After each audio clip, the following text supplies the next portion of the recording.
Hi friends, good morning. ఇది Friday రోజు morning to afternoon vlog అండి. ఇక స్టార్ట్ చేద్దాం. ఇక బట్టలు అయితే నానపెట్టానండి మార్నింగే లేచి. అండ్ ఎండ కూడా బాగానే వస్తుంది, అంటే మార్నింగ్ అంటే 7:30 to 8 అవుతుంది టైము. బట్టలు అయితే నానపెట్టి మళ్ళీ నిన్నటి బట్టలు కూడా ఎండలో వేసుకున్నాను. నైట్కి కడిగిన గిన్నెలు అయితే సర్దుతున్నానండి. నైట్, మార్నింగ్, ఆఫ్టర్నూన్ ఈ 3 టైమ్స్ అయితే నేను పక్కా గిన్నెలు కడుగుతాను. ఎప్పటికప్పుడు ఆ బాస్కెట్ నిండా ఉంటాయండి గిన్నెలు అయితే.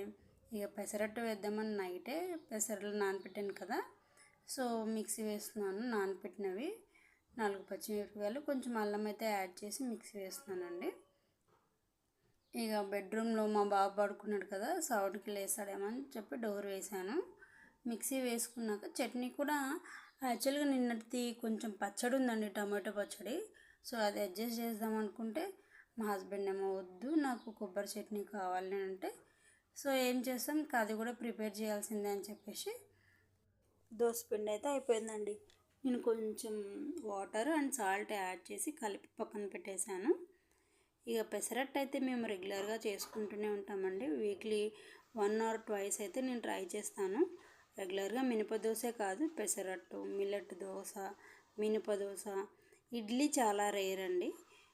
మ్యాక్స్ దోశ ఆర్ఎల్స్ ఉప్మాసే మేము ప్రిఫర్ చేస్తాము. ఈ ఇడ్లీ అనేది నాకు సరిగా రాదు, నేను ఎన్నిసార్లు చేసినా మెత్తగా రానే రాదండి అది. ఇక కొబ్బరి చట్నీ అయితే చేస్తున్నాను. కొబ్బరికాయలు అయితే నేను ఊరు నుంచి ఒక 2 తెచ్చుకున్నానండి. పొలం దగ్గర పడి ఉంటే మా మామ అంతా క్లీన్ చేసి కొబ్బరికాయలు చేసి ఇచ్చాడు. అవైతే నాకు ఇప్పుడు చాలా యూజ్ అవుతున్నాయి. రెగ్యులర్గా అయితే నేను మా చిన్న బావ అంటే చిన్నక్క వాళ్ళు తీసుకొచ్చుకుంటారు, వాళ్ళ సైడ్ కర్ణాటక నుంచి నాకు ఇస్తారు రెగ్యులర్గా. నేను అవే వాడతాను. ఇప్పుడైతే ఇక అత్తగారింటి నుంచి తెచ్చుకున్నాను. కొబ్బరి చట్నీ అయితే రెడీ చేస్తున్నాను. కొన్ని పల్లీలు, మిర్చి అండ్ కొబ్బరి ఇవైతే బాగా ఆయిల్లో వేయించుకొని మిక్సీ పడుతున్నాను. ఈ కొబ్బరి చట్నీ అయితే పెసరట్లోకి చాలా బాగుంటుంది కదా. చట్నీ అయితే రెడీ అయిపోయింది, తాలింపు వేస్తున్నాను. ఈ చట్నీ అయితే దోశల్లోకి చాలా బాగుంటుందండి. నేను యాక్చువల్గా కొబ్బరి చట్నీలు తినేదాన్ని కాదు. మా చిన్నక్క ఒకసారి టేస్ట్ చేసి చాలా బాగుంటుంది, నేను బాగా చేస్తానని చెప్పి చేసింది దోశల్లోకి. చాలా బాగుందండి. కొబ్బరి వాళ్ళు కర్ణాటక సైడ్ ఉంటారు కదా, వాళ్ళు కొబ్బరికాయలు వాళ్ళకి చాలా చీప్గా దొరుకుతాయి. అండ్ వాళ్ళ ఇంట్లో కూడా కొబ్బరికాయలు ఉంటాయి, బాగా చేస్తారు. కొబ్బరితో చాలా ఐటమ్స్ చేసుకుంటూ ఉంటారు, ప్రతి ఒక్క కూరలో కొబ్బరి వేస్తూనే ఉంటారు. సో అలాగా నాకు టేస్ట్ చేయించింది. నాకు అప్పటి నుంచి అలవాటై నేను కొబ్బరికాయలు తెచ్చుకుంటున్నాను, చేస్తున్నాను. ఇక దోశలు అయితే వేస్తున్నాను. అప్పటికి మా బాబు లేచాడు. ఇక మా ఆయన తీసుకొని జర ఆడిపిస్తున్నాడు. ఇక ఎందుకంటే రియాన్స్ని హడావిడి చేయొద్దండి, బ్రష్ చేయాలి, స్నానం చేయాలి, తినాలి అని వాళ్ళనైతే అస్సలు హడావిడి చేయొద్దు. అంటే చిన్నపిల్లల్ని హడావిడి చేయొద్దు అస్సలు. అది చేయి ఇది చేయని ఉరుకులు ఆడించకూడదండి, మెల్లమెల్లగా చేపిస్తుండాలి. అదంతా తెలిసే ఉంటుంది కదా. ఇక దోశలు వేస్తూ ఛాయ్ కూడా పెట్టానండి. ఇక ఛాయ్ మానేద్దామంటే అస్సలు పాసిబుల్ అవుతలేదండి. ఈ క్లైమేట్ ఏమో కూల్గా ఉంటుంది, ఛాయ్ తాగాలనిపిస్తుంది. అప్పటికి వేడి నీళ్ళతో రీప్లేస్ చేస్తూనే ఉన్నాము. వీక్లీ 2 or 3 ఛాయ్ అయితే తాగుతున్నాం ఇద్దరము.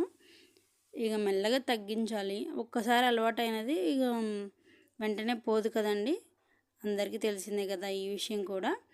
ఛాయ్ అయితే బంద్ చేద్దామంటే అసలు కావడం లేదు. మా హస్బెండ్ కూడా అసలు ఇదివరకైతే తాగేవాళ్ళు కాదండి. మేము బిఫోర్ మ్యారేజ్ ఆఫీసులకు వెళ్ళినప్పుడు కూడా అసలు ఛాయ్ తాగేవాళ్ళం కాదు. ఇక మెల్లమెల్లగా ఆఫ్టర్ మ్యారేజ్ ఇద్దరికి అలవాటు అయింది. ఖాళీగా ఉండి ఇక సండేస్ అలా ఇద్దరం ఇంట్లో ఉన్నప్పుడు ఛాయ్ పెట్టుకొని తాగుతూ ఉండేవాళ్ళము. అలా అలవాటు అయిందనమాట మాకు ఛాయ్ ఎక్కువగా. సో మా వాళ్ళు లేచారు చూడండి, ఇంకా బెడ్రూమ్లో ఇంక బట్టలు మడతేస్తున్నాను. ఇక కెమెరా వైపు చూసి మంచిగా నవ్వుతున్నాడు. యాక్చువల్గా టైంలో కెమెరా మొత్తం కింద పడేశాడు. ఇక నేను అలా మేనేజ్ చేసి ఇక బట్టలు మడతేస్తున్నాను. చూడండి కెమెరా వైపు ఎంత ముద్దుగా చూస్తుంటాడో. నా పని డిస్టర్బ్ చేయడమే వాడి పని, రోజంతా అదే పని అండి మా ఇద్దరికి. ఇక బట్టలు కూడా నిన్నటివి తీసుకొచ్చేసి మడత పెడుతున్నాను. ఆల్మోస్ట్ ఆరిపోయినాయి. ఎండ అయితే మార్నింగ్ టైంలో బాగానే వస్తుంది, కానీ క్లైమేట్ ఎప్పుడు చేంజ్ అవుతుందో అర్థమే కావడం లేదు కదా. అప్పుడప్పుడు వర్షం పడుతుంది, అప్పుడప్పుడు ఎండ వస్తుంది, కూల్ అవుతుంది. ఏంటో ఈ క్లైమేట్ అయితే అస్సలు అర్థం కావడం లేదు. ఇక బట్టలు మడతేసాక ఇంకేం చేయాలి, మళ్ళీ ఇంకో బట్టలు ఉతకాలి, ఇంకో బట్టలు ఆరేయాలి. ఇంక ఇదే ప్రాసెస్ సైక్లింగ్ అవుతూ ఉంటుంది మన లైఫ్ అయితే. చూడండి నేను బట్టలు అలా పెట్టాను కదా, చూడు నేను తీస్తాను, నేను పడేస్తాను అంటున్నాడు.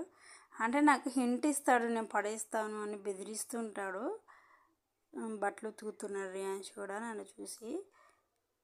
చూడండి ఎలా చూస్తున్నాడో, అట్లా డిస్టర్బ్ చేస్తూనే ఉంటాడండి రోజంతా. ఇంక వాడిది అదే పని, నాది ఇదే పని. ఇక మా ఇద్దరికి రోజంతా ఇంక ఇలా గడుస్తూ ఉంటుంది. ఇక ఇది అయిపోయిన తర్వాత లంచ్కి అయితే వచ్చేసాను. లంచ్ ప్రిపేర్ చేస్తున్నాను. వంకాయ కర్రీ అండ్ రియాన్స్ కోసం పాలకూర పప్పు అయితే చేశాను. ఇదండి నా morning to afternoon vlog. Video నచ్చితే లైక్ చేయండి, ఛానల్ని సబ్స్క్రైబ్ చేసుకోండి. మీరు లైక్ చేస్తారని కోరుకుంటున్నానండి. థ్యాంక్ యూ సో మచ్ అండి. Bye bye.